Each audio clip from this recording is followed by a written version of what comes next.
اچھے کام کر رہے ہیں. اب یہاں پہ بھی وہی ہے جیسے افا حسیبہ تھا, یہاں پہ بھی یحسبون کہ ان کا گمان یہ انہم کہ وہ یحسنون, یہ آپ کو پتہ ہے حسن سے ہے.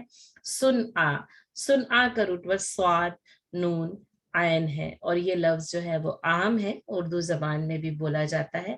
صنعت اسی سے ہے, یعنی کچھ بنانا, جیسے انڈسٹریز جو کہ بناتی ہیں, میک کرتی ہیں, تو اس کے لیے پھر صنعت کا لفظ استعمال کرے. تو صنع کہتے ہیں یعنی بنانے کو, کاریگری کو, جیسے کاریگر کو صانع بھی کہا جاتا ہے. اور اسی سے جیسے یعنی اردو زبان میں کہا جاتا ہے کہ اللہ تعالیٰ صانع ہے, یعنی اس نے یہ جو پوری کی پوری جو یعنی دنیا کو بنایا ہے. جیسے خالق کا لفظ جس طریقے سے استعمال کیا جاتا ہے, اور یہ یعنی عربی زبان کا بھی لفظ ہے, لیکن جیسے بطور صفت اللہ تعالیٰ کی یہ صفت ہمیں اس طریقے سے ملتی نہیں ہے, لیکن اللہ کے لیے بھی صانع کا لفظ استعمال کیا جاتا ہے کہ جیسے وہ ان ساری چیزوں کا کاریگر ہے, بنانے والا ہے. تو بہرحال صنع کام کرنے والے, کام. اولئک الذین کفروا بآیات ربہم, اور یہی وہ لوگ ہیں جنہوں نے اپنے رب کی آیات کا انکار کیا, ولقائہ, اور اس کی ملاقات کا بھی انکار کیا. فحبطت اعمالہم, تو بس ان کے اعمال ضائع ہو گئے. فلا نقیم لہم یوم القیامت وزنا, اور ہم ان کے لیے قیامت کے دن کوئی وزن قائم نہیں کریں گے. ذالک جزاؤہم جہنم بما کفروا, اس لیے کہ ان کے کفر کے سبب ان کی جزا یہ جہنم ہے. واتخذوا آیاتی ورسلی ہزوا, اس لیے کہ انہوں نے ہماری آیات اور ہمارے رسولوں کا مذاق اڑایا تھا. ان الذین آمنوا وعملوا الصالحات, اور بے شک وہ لوگ جو ایمان لائے اور عمل صالح کیے, کانت لہم جنات الفردوس نزلا, ان کے لیے فردوس کے باغات کی مہمانی. وہاں پر بھی للکافرین نزلہ تھا, اور یہاں پر جنات الفردوس نزلہ, گویا کہ یہ نزلہ بھی وہی مہمانی ہے. خالدین فیہا, اس میں ہمیشہ رہیں گے. لا یبغون عنہا حولا, وہ وہاں سے تبدیل ہونا نہیں چاہیں گے, یا وہاں سے وہ کوئی جگہ تبدیل ہونا نہیں چاہیں گے, یعنی وہ وہاں سے اپنے جو رہنے کی جگہیں ہیں یعنی اپنی جنتوں کو تبدیل کرنا نہیں چاہیں گے. یبغون آپ کو پتہ ہے بغا ہے, چاہنا ہے, اسی سے بغاوت ہوتی ہے, اور یہ ضمیر ازداد میں سے یعنی اچھی چیز بھی چاہی جاتی ہے. پھر بغاوت بری چیز چاہنے کے لیے استعمال ہوتا ہے. اور حبل آپ کو پتہ ہے حول, لا حول ولا قوت میں ہم یہ جو ہے وہ پڑھتے رہتے ہیں, یعنی وہ جس کا ساری چیزوں نے جو ہے وہ احاطہ کر لیا ہوتا ہے نا. لیکن یہاں پر اس لفظ کی جو ترکیب آئی ہے نا, وہ یعنی حولا نہیں آئی ہے بلکہ حولا آئی ہے. اور جیسا کہ آپ کو پتا ہے کہ اعراب کی تبدیلی سے جو ہے وہ یعنی الفاظ کے معنوں کے اندر تھوڑی سی جو ہے نا وہ تبدیلی ہوئی. ویسے اس کا اصل لفظ تو وہی ہے حول, ہے نا, ہا واو لام. اس کے اصل معنی ہوتے کسی چیز سے یعنی الگ ہونا, ٹھیک ہے, کسی چیز میں تبدیلی ہونا اور کسی چیز سے الگ ہونا, ٹھیک ہے. تو اسی لیے آپ دیکھیں اگر یہ حوالہ آیا ہے کہ الگ نہیں ہوں گے یعنی تبدیل نہیں کریں گے نا. اچھا, اسی سے پھر یہ لفظ جو ہے نا یہ جیسے آتا ہے یعنی کسی شے کی تبدیلی کے لیے آتا ہے, کسی دو شے کے درمیان حائل ہونے کا لفظ جو بولا جاتا ہے نا, تو وہ اسی حول سے پھر حائل بنتا ہے کہ کوئی چیز اس چیز کے درمیان حائل ہو گئی ہے. جیسے کہ قرآن بھی کہتا ہے ان اللہ یحول بین المرء وقلبہ, کہ اللہ تعالیٰ انسان یعنی اور اس کے دل کے درمیان جو ہے وہ حائل ہو جاتا ہے. ٹھیک ہے, تو یہ بمعنی حائل بھی آتا ہے, یہ بمعنی حیلہ بھی آتا ہے. جیسے کسی بہانے کے لیے جب حیلہ کا لفظ استعمال کیا جاتا ہے نا, وہ یہی ہوتا ہے کہ کوئی چیز اس بات کے درمیان حائل ہو جاتی ہے, کسی چیز اور اس چیز کے درمیان ایک پردہ آ جاتا ہے, ایک تبدیلی آ جاتی ہے. اسی سے کسی چیز کو جو ہے یعنی متغیر کرنا, کسی چیز کو اس کی چیز سے پھیرنا, ہے نا. تو یہ تبدیلی نا کبھی جیسے کسی بات کی تبدیلی ہوتی ہے, جیسے اپنی بات سے پھر جانے کے لیے بھی اس لفظ کا استعمال ہوگا. کبھی جیسے یہ تبدیلی ذات کے لیے بھی استعمال ہوتی ہے, اور اسی طرح سے یہ تبدیلی مکان کے لیے بھی استعمال ہوتی ہے. جیسے یہاں پر آیا نا لا یبغون عنہا حولا, کہ وہ اس سے تبدیل نہیں ہوں گے، اس سے متغیر نہیں ہوں گے، اس سے پھرنا نہیں چاہیں گے نا. اسی کو نا تحول اور اسی سے نا تحویل قبلہ بنا ہے. تو یہ بات اتنی اچھی لگتی ہے کہ جب ہم کسی چیز کی یعنی کسی جب لفظ کے یعنی مادہ اور اس کی تحقیق کو دیکھتے ہیں تو ہمارے سامنے اتنی ساری چیزیں اور بھی کھل جاتی ہیں کہ جیسے ہم نے تحویل قبلہ کا اتنا لفظ استعمال کیا تو اسی حوالہ سے پھر وہ تحویل بنتا ہے نا. تحول اور تحول سے تحویل بنتا ہے. یعنی یہ حوالہ بمعنی تحویل جیسے بمعنی تحول اور تحویل کے کہ جیسے قبلے کی تبدیلی تو اس سے پھر وہ قبلے کی تبدیلی کے لیے ہم تحویل قبلہ کا لفظ استعمال کرتے ہیں. اور یہاں پر پھر مکان یعنی جنت اور جنات الفردوس کی تبدیلی جو ہے وہ مراد ہے. اور آپ کو پتہ ہی ہے کہ پھر جیسے یعنی حول جو ہے وہ سال کو بھی کہا جاتا ہے نا، جیسے قرآن نے کہا حولین کاملین ہے نا، 2 مکمل سال ہونے چاہیے. اس کی وجہ یہ بتائی گئی کہ اس میں سورج اپنی پوری تبدیلی کو اپنی پوری گردش کو مکمل کر لیتا ہے نا.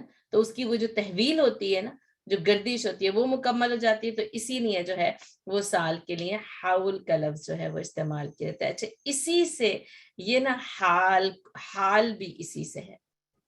یہ جو حال ہے، یہ جو اس وقت ہم موجود ہے، اچھا اسی سے حالت ہے. یعنی انسان کی جو حالت ہوتی ہے نا، اس کو الحالہ کہتے ہیں عربی میں، جس کو ہم اردو میں حالت کہتے ہیں. تو الحالہ کیا ہوتی ہے؟ انسان کی وہ یعنی حالت جو تبدیل ہوتی ہے، یعنی کہ حالت کے معنوں میں تبدیلی کا مفہوم جو ہے وہ شامل ہے. یعنی انسان کی حالت جو مختلف طور پر جیسے تبدیل ہوتی رہتی ہے نا، موسم سے گرمی ہے تو آپ کی حالت بری ہے، سردی ہے تو آپ کی حالت بری ہے. یعنی بری سے مراد ہے کہ آپ کو سردی شدید لگ رہی ہے، شدید گرمی لگ رہی ہے، کبھی آپ بھوک کی حالت میں ہیں، کبھی آپ آرام کی حالت میں ہیں. تو مختلف وہ چیزیں جو انسان کے اوپر گزرتی ہیں اسی سے اس کی حالت کا تعین ہوتا ہے. اور اسی سے پھر آپ کو پتہ ہے حول ہے نا، یعنی جیسے لا حول ولا قوت الا باللہ جو پڑھتے ہیں تو اس میں یہی ہے کہ اللہ کے سوا کوئی یعنی تبدیلی نہیں ہے، کوئی کسی حالت کی تبدیلی پر قادر نہیں ہے نا. اور وہ ساری چیزوں کا پھر جو احاطہ ہوتا ہے اس سے جو ہے وہ یہ بھی اچھا محال بھی اسی سے ہے.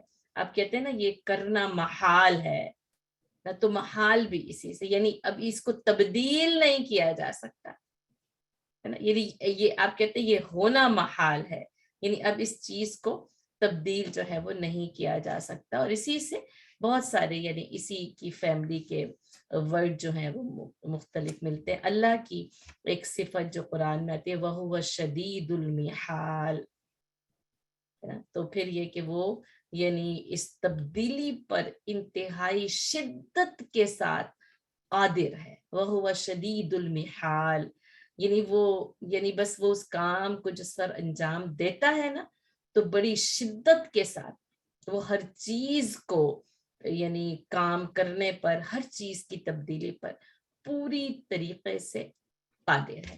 تو یہ ہے حول سے حوالہ اور اس کے مختلف معنی جو میں نے آپ کو بتائے ہیں. قُلْ لَوْ كَانَ الْبَحْرُ مِدَادًا لِكَلِمَاتِ رَبِّي، اور آپ ان سے کہہ دیجئے کہ اگر سمندر میرے پروردگار کی باتوں کو لکھنے کے لیے سیاہی بن جائے. مدادا میم دال دال، آپ کو پتہ ہے مدد اسی سے ہے، مد اسی سے ہے، اسٹریچ کرنا، کھینچنا. اب مدد کیا ہوتی ہے؟ یعنی ایک شخص کو دوسری شخص کی طرف کھینچ کر لے کر، یعنی جیسے وہ آپ کی ہاتھ کھینچ بڑھاتا ہے نا تو آپ اس کا ہاتھ پکڑ کر جو ہے وہ یعنی نکلتے ہیں، یعنی معنوی طور پر ہو یا حسی طور پر ہو. تو اسی سے پھر یہ جو پھیلاؤ ہوتا ہے، اب یہ جو سمندر کا جو پھیلاؤ ہے نا اس کا بھی مراد ہے. اور ویسے یہاں پر یہ لفظ جو ہے وہ جو پین کو لکھنے کے لیے سیاہی اور روشنائی کا استعمال کیا جاتا تھا، اور اب تو وہ یعنی دور تقریباً یوں سمجھیں کہ ختم ہونے کو ہے. اب تو وہ پینز اور ان کی سیاہیاں جو ہے وہ اینٹیکس کے طور پر جو ہے وہ گھروں میں رکھی جاتی ہیں یا استعمال کی جاتی ہیں. لیکن بہرحال اب جیسے کہ ظاہر ہے وہ بھر دی جاتی ہے، لوگوں کے لیے آسانی ہو گئی، وہ بھری جاتی تھی، وہ گرتی تھی، وہ خراب کرتی تھی، کپڑے خراب ہوتے تھے، چیزیں خراب ہوتی تھی. لیکن بہرحال وہ ظاہر ہے کہ ایک طریقہ تھا کہ اس کے اندر بھرا جائے، لکھا جائے. پھر وہ بھرے ہوئے پین ملنے، اب تو پین سے لکھنے کا ہی رواج ختم ہوتا چلا جا رہا ہے. تو بہرحال بات کیا ہے کہ اس سے مراد جو ہے پھر وہ سیاہی جو پھیلی، جیسے سیاہی روشنائی پھیلتی ہے نا، جیسے میں نے کہا وہ گرتی تھی، وہ پھیلتی تھی. آپ دیکھیں صفحے پہ اگر آپ کچھ دیر تک کے لیے پین کی نب بھی رکھتے تھے تو وہ پھیل جاتی تھی. تو اس کے اندر پھیلنے کا مفہوم، اچھا ایک یہ پھیلنے کا مفہوم. دوسرا کیا ہے کہ وہ لکھتے ہوئے وہ پھیلتی جاتی ہے اور لکھتی جاتی ہے، یعنی وہ الفاظ اس سے لکھے جاتے ہیں نا تو وہ پھیلتی جاتی ہے، پھیلتی جاتی ہے. تو اس سے اس کے جیسے پھیلاؤ کے مفہوم میں روشنائی اور سیاہی کو جو ہے وہ مداد کہا جاتا ہے. لنفد البحر قبل ان تنفد کلمات ربی، تو اس سے پہلے کہ میرے پروردگار کی باتیں ختم ہوں وہ سمندر ختم ہو جائے. نون فا دال لفظی معنی ختم ہو جانا، ٹھیک ہے. اور اس میں جیسے نفیدہ جیسے آیا نا لنفد البحر اور ان تنفدا، تو جیسے نفدہ ہے اور پھر یہی ہے ما نفدت کلمات اللہ، تو اللہ کی کلمات جو ہے وہ ختم ہونے والے نہیں ہے. جیسے ختم ہو جائے، جیسے یہ لفظ جیسے رزق کے ختم ہو جانے کے لیے بھی استعمال ہوتا ہے. قرآن خود کہتا ہے ان ھذا لرزقنا ما لہ من نفاد، کہ یہ ہمارا وہ رزق ہے جو کبھی بھی جو ہے وہ ختم ہونے والا نہیں. اسی سے جیسے رزق کو ختم ہونے کے لیے یعنی اس توشے کو جو یعنی انسان کے پاس موجود ہو اور وہ ختم ہو جائے، اس کے لیے اس لفظ کا استعمال جو ہے وہ زیادہ تر جو ہے وہ استعمال کیا جاتا ہے. اس کے علاوہ بھی جیسے کچھ خاص چیزوں کے ختم کرنے کے لیے اس نفدا کا لفظ جو استعمال ہوتا ہے. جیسے ایک ہوتا ہے نا ختم ہو گیا، تو ہر چیز کے ختم ہونے کے لیے نفدا کا لفظ استعمال نہیں کیا جاتا ہے، ٹھیک، کیونکہ یہ جیسے اس میں فصاحت ہے، اس میں بلاغت ہے. تو جیسے میں نے اپنی سے رزق ایک اللہ کی بڑی نعمتوں میں سے ایک نعمت ہے نا، جس کے بغیر زندگی کی بقا ممکن نہیں ہے، تو یوں سمجھیں اس کے لیے استعمال کیا گیا یہاں پر پھر خاص طور پر. اور اچھا پھر وہ دیکھیں تو جیسے جو رزق ہے اس کا پھیلاؤ اتنا زیادہ ہے کہ وہ اللہ نے ایسا وہ زمین کے اندر ایک ایسا پوٹینشیل رکھ دیا ہے، ایک ایسی استعداد رکھ دی ہے کہ وہ رزق اگلتی رہتی ہے، یعنی سالہ سال سے کروڑا سال، اور اس کے بعد جب تک کہ یہ ختم نہ ہو جائے یہ اس رزق کو پیدا کرتی رہے گی. اسی طرح آپ دیکھیں سمندر جو ہیں وہ ختم ہونے والے نہیں ہیں، ان کے اندر کتنا زیادہ جو ہے وہ پھیلاؤ ہے. تو اگر ان دونوں چیزوں کو آپ سامنے مد نظر رکھیں اور پھر اس لفظ کو دیکھیں نا، تو اس لفظ کی پھر وسعت کا اور اس کی خاصیت کا اندازہ ہوگا. وَلَوْ جِئْنَا بِمِثْلِهِ مَدَدًا، اور جب کہ وہ لے آئیں اسی کے جیسا اور مدد کے لیے، پھیلاؤ کے لیے. قُلْ إِنَّمَا أَنَا بَشَرٌ مِثْلُكُمْ، اور ان سے یہ بھی کہہ دیجئے کہ میں تمہاری ہی طرح کا ایک انسان ہوں. یوحا الی انما الہکم الہ واحد، اور میری طرف یہ وحی کی جاتی ہے کہ تمہارا معبود بس صرف اور صرف ایک معبود ہے. فمن کان یرجو لقاء ربی، اور جو شخص بھی اپنے پروردگار سے ملنے کی امید رکھتا ہے. آپ کو پتہ ہے یہ جو یرجو ہے رجا سے ہے، امید کو کہتے ہیں، اور لقاء ملاقات ہے، اپنے رب کی ملاقات کی امید. فَلْيَعْمَلْ عَمَلًا صَالِحًا، بس اسے چاہیے کہ وہ عمل صالح کرے. وَلَا يُشْرِكْ بِعِبَادَةِ رَبِّهِ أَحَدًا، اور وہ اپنے پروردگار کی عبادت میں کسی کو بھی شریک نہ ٹھہرائے.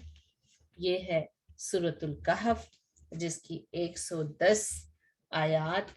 بہترین سورہ، ایک جامع ترین سورہ، اتنی خوبصورت سورہ ہے. آپ دیکھیں کہ جیسے الحمدللہ سے آغاز ہوتا ہے اس سورہ کا، اور آپ دیکھیں کہ اسی رب کی توحید پر جس کی حمد بیان کی ہے، اس کے اوپر اس کا آغاز ہوتا ہے. یعنی یہ دو لفظ نا جیسے اس پوری سورۃ الکہف کو اپنے اندر سمیٹے ہوئے ہیں.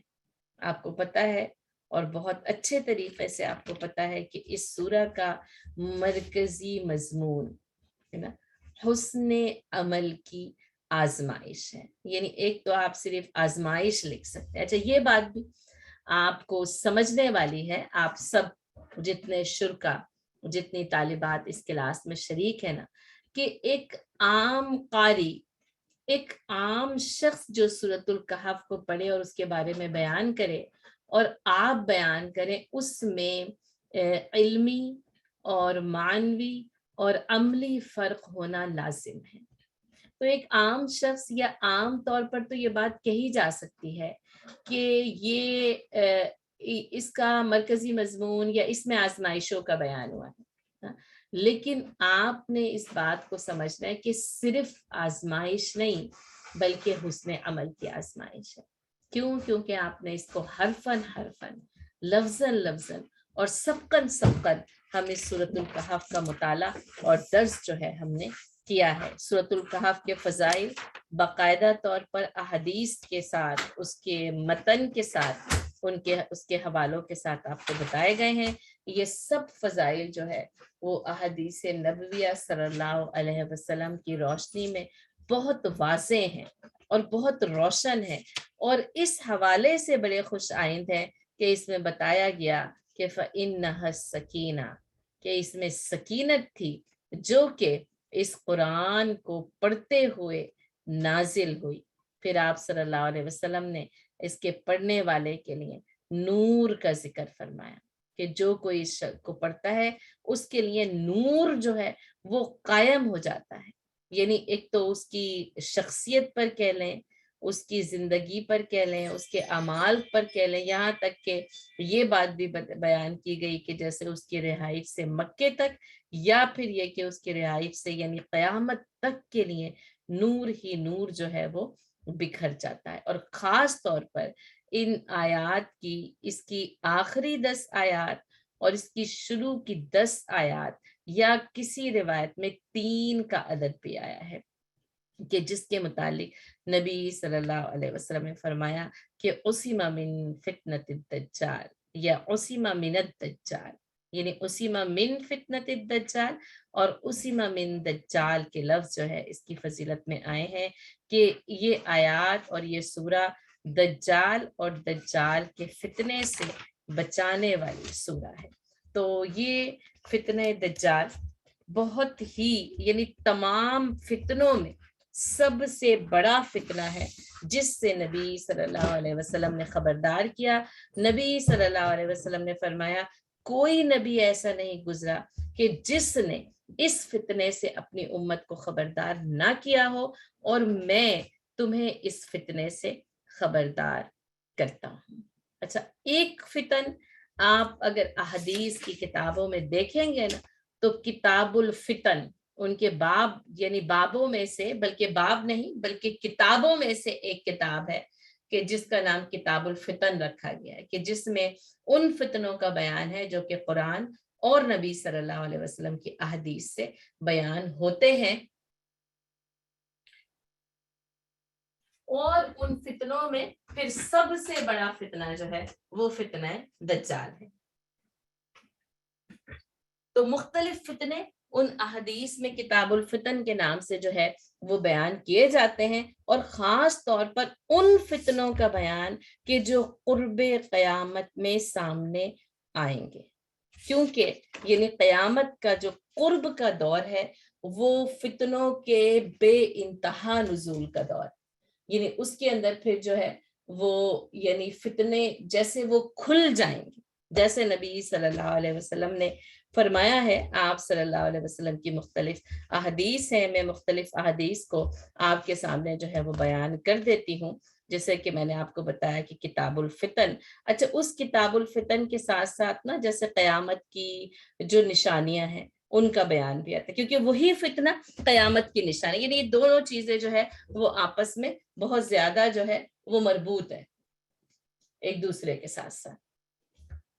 کہ فتنے بھی ہوں گے اور وہی فتنہ جو ہے وہ قیامت کی نشانی ہے، جیسا کہ ہم نے اس سے پچھلے والے رکوع میں یاجوج اور ماجوج کے فتنے کے بارے میں احادیث کا بیان کیا تھا۔ تو گویا کہ وہ فتنہ اور وہ قیامت کی نشانی کا قرب جو ہے، اچھا یہ بھی جیسے اتفاقی ہے کہ یاجوج ماجوج اور پھر یہ فتنہ دجال دونوں ایک دوسرے کے ساتھ جو ہے وہ ربط رکھتے ہیں، اس لیے کہ دونوں ہی قیامت کے قرب کی نشانیوں میں سے ایک نشانی ہے، اور گویا کہ جو ہے وہ دونوں ایک ساتھ ہی جو ہے وہ انسانوں پر حملہ آور ہوں گے۔ لیکن دجال کا فتنہ یاجوج اور ماجوج سے بڑا فتنہ ہے۔